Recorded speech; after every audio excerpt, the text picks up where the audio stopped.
தள்ளுபடி செய்த ஏழை பங்காளர் வந்து கொண்டிருக்கின்றார். மாணவர்களுக்கு பஸ் பாஸ், சைக்கிள், இலவச சீருடை, சத்தான மதிய உணவு, 12ஆம் வகுப்பு மாணவர்களுக்கு லேப்டாப் தந்த நம் குடும்ப தலைவர் வந்து கொண்டிருக்கின்றார்.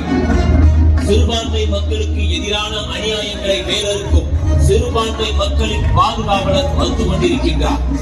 உள்ளாட்சி அமைப்புகளில் பெண்கள் தன்னிகரற்ற தலைவர் வந்து கொண்டிருக்கின்றார். மாவட்டம் தோறும் மருத்துவ கல்லூரிகளை தந்த நாளைய முதல்வர் வந்து கொண்டிருக்கின்றார். விளையாட்டு வீரர்களுக்கு அரசு வேலையில் 3% இடஒதுக்கீடு வழங்கிய சாதனை செம்மல் வந்து கொண்டிருக்கின்றார். மருத்துவ காப்பீட்டு திட்டத்தை ரூபாய் 2 லட்சத்திலிருந்து 5 லட்சமாக உயர்த்திய நாளைய முதல்வர் வந்துள்ளார். பூமழை தூவ புரட்சி பயணம் வந்து கொண்டிருக்கின்றார்.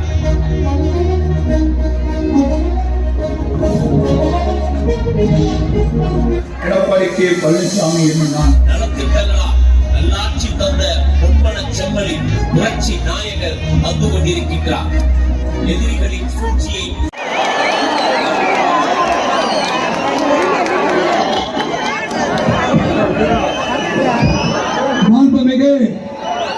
நம்முடைய போற்றுதலுக்குரிய வணக்கத்திற்குரிய நமது கழகத்துடைய பொதுச் செயலாளர் அவர்கள் இப்பொழுது எழுச்சுரையாற்றுமாறு உங்கள் அத்தனை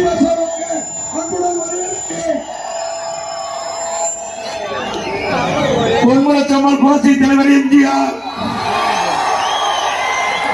இதய புரட்சி தலைவி அம்மா இருவரும் தலைவர்களை வழங்கி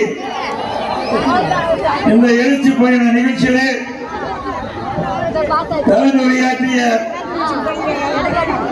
மதிப்புக்கும் மரியாதைக்கு உரிய முன்னாள் எம்எல்ஏ, திருவண்ணாமலை வடக்கு மாவட்ட கழக செயலாளர் திரு தூசி கே. மோகன் அவர்களே, இந்த சிறப்பான நிகழ்ச்சியை கலந்து கொண்டு சிறப்பித்துக் கொண்டிருக்கின்ற மண்ணின் மைந்தர் முன்னாள் அமைச்சர் கல அமைப்பு செயலாளர் திரு முக்குவரன் சுப்பிரமணியன் அவர்களே, முன்னாள் அமைச்சர் கழக விவசாய பிரிவு செயலாளர் அறிவிச்சாளர் திரு அக்னி எஸ். கிருஷ்ணமூர்த்தி அவர்களே, கல அமைப்பு செயலாளர்களே, கைத்தறி நெசவாளர்களே, மாநில சேர்ந்த சகோதரர்களே, இளைஞர் வட்டாளர்களே, பத்திரிகையாளர்கள், ஊடகங்களே, அனைவருக்கும் அனைத்து இந்திய அண்ணா திராவிட முன்னேற்ற கழகத்தை பொறுத்தவரைக்கும் இன்றைக்கு மக்களை நம்பி அதிமுக தேர்தலை சந்திக்கிறது. திமுக கூட்டணியை நம்பி தேர்தல் முடியும். மக்கள் தான் எஜமானர்கள், மக்கள் தான் அடுத்த சட்டமன்ற உறுப்பினர்களை யார் ஆட்சிக்கு வர வேண்டும் என்று நிர்ணயிக்கக்கூடியவர் மக்கள். ஆனால் திரு ஸ்டாலின் அவர்கள் கூட்டணி பலம், எங்க கூட்டணி பலம், அடுத்த நடைபெற சட்டமன்ற தேர்தல் திராவிட முன்னேற்ற கழக தலைமையில் அமைக்கப்பட்ட கூட்டணி வெற்றி பெற்று ஆட்சி அமைக்கும் என்று கனவு காண்டு கொண்டிருக்கின்றார். அந்த கனவு காணவில்லையாகத்தான் இருக்கும். செயலாளர் நகராட்சியிலே குழுமியிருக்கின்ற மக்களை பார்க்கின்ற பொழுது அடுத்த ஆண்டு நடைபெற்ற சட்டமன்ற தேர்தலில் இந்த தொகுதி வெற்றி பெற்றுள்ளது.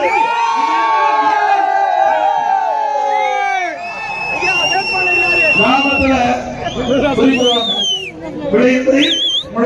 சொல்லி ஒரு ஆட்சிக்கு வருவதற்கு மக்களின் எழுச்சியே சான்று. அந்த எழுச்சி இங்கே பார்க்க முடியும். இருவரும் தலைவர்கள் வாழ்ந்தாலும் இன்னும் அனைத்து இந்திய அண்ணா திராவிட முன்னேற்ற கழகம் மக்கள் செல்வாக்குள்ள இயக்கமாக இருப்பதற்காகவும் மக்களோடு மக்களாக அண்ணா திமுக கலந்திருக்கிறது. அதனால அண்ணா திமுக எவராலும் வீழ்த்த முடியாது. எவ்வளவு பொன்மனச்செல்வன் புரட்சி தலைவர் எம்ஜிஆர் மறைந்த போதும் கருணாநிதி அவர்கள் அண்ணா திமுக வீழ்த்துவதற்கு எவ்வளவோ முயற்சி செய்தார். ஆனால் புரட்சி தலைவர் அம்மாவால் அதையெல்லாம் முறியடித்து மீண்டும் பொன்மனச்செல்வன் புரட்சி தலைவர் எம்ஜிஆர் ஆட்சியை தமிழகத்திலே நிலைநாட்டினார்.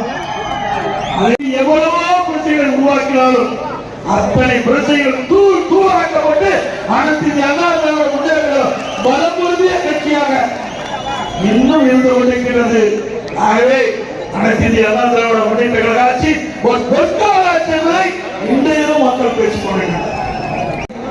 இரண்டு துறையும் சிறப்பதற்காக அனைத்து இந்திய அண்ணா திராவிட முன்னேற்ற கழக ஆட்சியிலே பல்வேறு நடவடிக்கைகள் நாங்கள் எடுத்திருக்கிறோம். நான் ஒரு விவசாயி, இன்றைக்கும் விவசாயம் செய்து கொண்டிருக்கிறேன். இது மண்வெட்டி பிடித்த கை, ஏர் பிடித்த கை. நான் விளையாட்டுக்கு சொல்லவில்லை, அனுபவீதியாக சொல்கின்றேன். இரவுகள் வராமல் உழைக்கின்ற விவசாயி, ரத்தத்தை வேறையாக சிந்தி உழைக்கின்ற விவசாயி தொழிலாளி,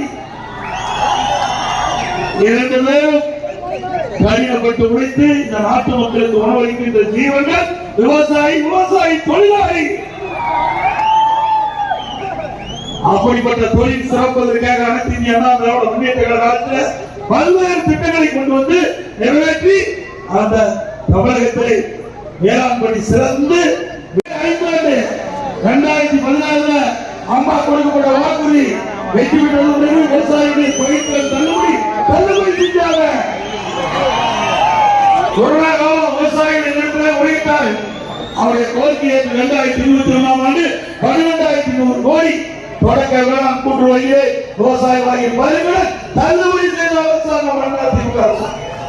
இந்திய வரலாற்றிலேயே 2 முறை 5 ஆண்டு காலத்துல விவசாயிகளுடைய சிந்திச்சு பாருங்க.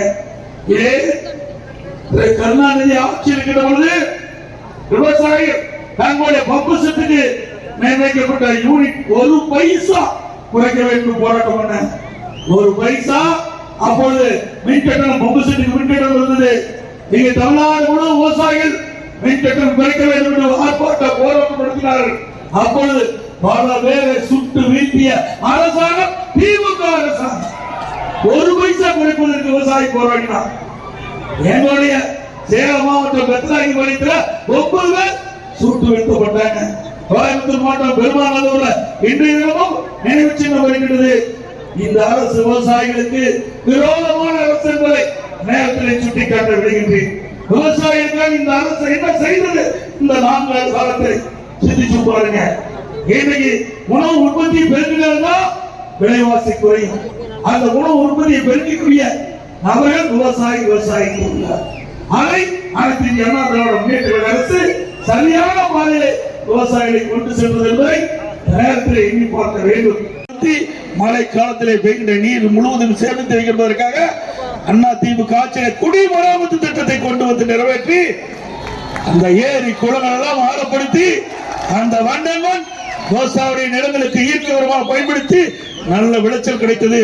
ஒருபுறம் குடிமராமத்து திட்டத்தின் மூலமாக ஏரி ஆழமாக்கப்பட்டது. பெய்கின்ற மழை நீர் முழுவதும் சேமித்து வைக்கப்பட்டது. நிலத்தடி நீர் உயர்ந்து விவசாயத்திற்கு தேவை நீர், குடிப்பதற்கு தேவை நீரை கொடுத்த அரசாங்கம் அதிமுக அரசாங்கம். இப்படி பார்த்து பார்த்து விவசாயிகளுக்காக திட்டங்களை தீட்டி அந்த திட்டம் முழுவதும் பயனுள்ள திட்டமாக விவசாயிகளுக்கு அளித்த அரசாங்கம் அதிமுக அரசாங்கம். அதே போல கைத்தறி சின்னத்தை பிரபலப்படுத்துதல், சந்தை விரிவாக்கம், நடைமுறை மூலதனம் மற்றும் ஆராய்ச்சி மற்றும் வளர்ச்சிக்கு கைத்தறி ஆதரவு திட்டம் என்ற ஒன்றை அறிவிப்பு கொடுத்து அதை டிசைன்லாம் உருவாக்குவதற்கு 120 கோடி அதிமுக ஆட்சியில் மானியமாக கொடுக்கப்பட்டது. கைத்தறி துணியின் விற்பனை, கைத்தறி துணிகள் அதிகமாக நெய்யப்பட்டு தேங்கி இருந்த காலத்தில் அந்த கைத்தறி நெசவாளர் கூட்டுறவு சங்கத்தைச் சேர்ந்தவர்கள் எங்களிடத்திலே கோரிக்கை வைத்தார்கள். அதிகமாக நெய்யப்பட்ட துணி தேங்கி இருக்கின்றது, பெரும் நஷ்டத்துக்கு உள்ளாகிவிடும் என்று கோரிக்கை வைத்தவுடன் அனைத்து இந்திய அண்ணா திராவிட முன்னேற்ற கழக அரசு இந்த துணி முழுவதும் கைத்தறி நெசவால் நெய்யப்பட்ட துணி முழுவதும் விற்பனை செய்வதற்கு ரூபாய் 350 ரூபாய் மானியமாக கொடுத்த அரசாங்கம். ஜவுளி மற்றும் கைத்தறி விற்பனையை பெருக்க புதிய ஒருங்கிணைந்த ஜவுளி கொள்கை 2019ஆம் ஆண்டு அதிமுக அரசு உருவாக்கியது. கொடிசா, கோயம்புத்தூர் இருக்கிற கொடிசா வர்த்தக மையத்தில் ஜவுளி கைத்தறி விற்பனையை பிரபலப்படுத்த 2 ஆண்டுக்கு ஒரு முறை மாநில அரசாங்கமே 2 கோடி ரூபாய் கொடுத்து பன்னாட்டு ஜவுளி கண்காட்சி ஏற்படுத்தணும். இப்படி ஒரு திட்டமாவது இந்த திமுக ஆட்சியில் கொண்டு வந்திருக்காங்களா? விவசாயிகளுக்காக விவசாயியுடைய நிலங்கள் பறிக்கப்படும் என்று விவசாய நிலங்கள் பறிக்கப்படுகின்ற பொழுது அதற்கு போராட்டம் நடத்தியவில்லை. குண்டர் சட்டத்திலே கைது செய்த அரசாங்கம் விடியா திமுக அரசாங்கம் என்பதை எண்ணி பாருங்க. அது மட்டுமல்ல, இன்றைக்கு எதுல பார்த்தாலும் ஊழல், ஊழல் நடக்காத இடமே இல்லை, ஊழல் நடக்காத துறையே இல்லை. அத்தனை துறையிலும் ஊழல், டாஸ்மாக் ஊழல் உங்களுக்கு அத்தனை பேருக்கு தெரியும். அப்படின்னா யாரு அந்த மந்திரி இருந்தாங்க? செந்தில் பாலாஜி 10 ரூபா மந்திரி, 10 ரூபா மந்திரி தானே. நம்ம எல்லாம் கடைக்கு போகாதீங்கப்பா, தப்பு.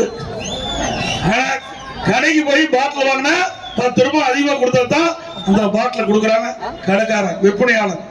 அவர்கிட்ட கேட்டா இதெல்லாம் தொலைக்காட்சியில் வந்த செய்தி சொல்றேன், இது மேலிடத்துக்கு போகுது, நீங்க 10 ரூபாய் கொடுத்தா தான் பாட்டில் கொடுப்பேன்னு கராரா சொல்லி 10 ரூபாய் ஒரு பாட்டிலுக்கு வாங்குறாங்க. ஒரு நாளைக்கு 1.5 கோடி பாட்டில் விற்குது. 1.5 கோடி பாட்டில் 10 ரூபாய்னா ஒரு நாளைக்கு 15 கோடி மேலிடத்துக்கு போகுது. மாசத்துக்கு 450. கச்சா விற்காத இடமே இல்லை. பல போதைப் பொருள் இன்னைக்கு தமிழ்நாட்டில் தாராளமா விற்குது. எது கிடைக்குதோ இல்லையா, போதைப் பொருள் கிராமத்திலிருந்து நகரம் வரை எல்லா இடத்திலும் விற்கிறாங்க. அந்த போதை ஆசாமிகள் இப்படிப்பட்ட செயல் ஏவல்துறையா செயல்படுகிறது. காவல்துறை செயலிழந்து விட்டது. இன்னைக்கு திமுக அராஜகத்தால் இன்னைக்கு திமுக காவல்துறைக்கு முழு சுதந்திரம் கொடுக்கிற காரணத்தினால அவர்கள் கைகள் கட்டப்பட்டு இன்றைக்கு குற்ற செயல் ஈடுபடுகிறவர்களே தப்பிக்கக்கூடிய சூழ்நிலை இன்றைக்கு. ராணுவம் தான் பாதுகாப்பு கொடுக்கணும். அப்படிப்பட்ட ஆட்சி தேவையா?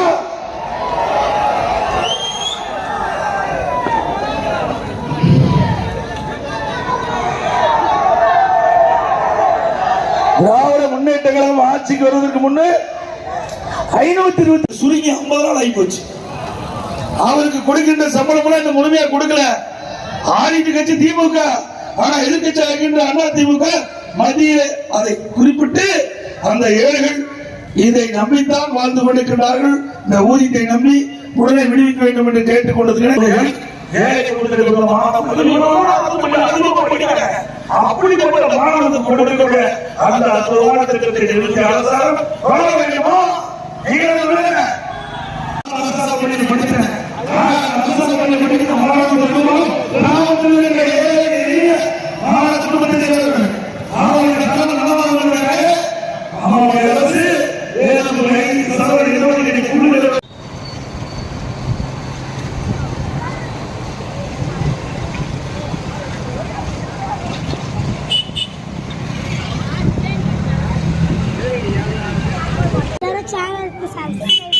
என்ன சேனல் வந்து ஷையா ஷியா சேனல் எல்லாம் பாப்பீங்களா? என்னோட சேனல் நீங்களா வந்தீங்களாடா? பாய்.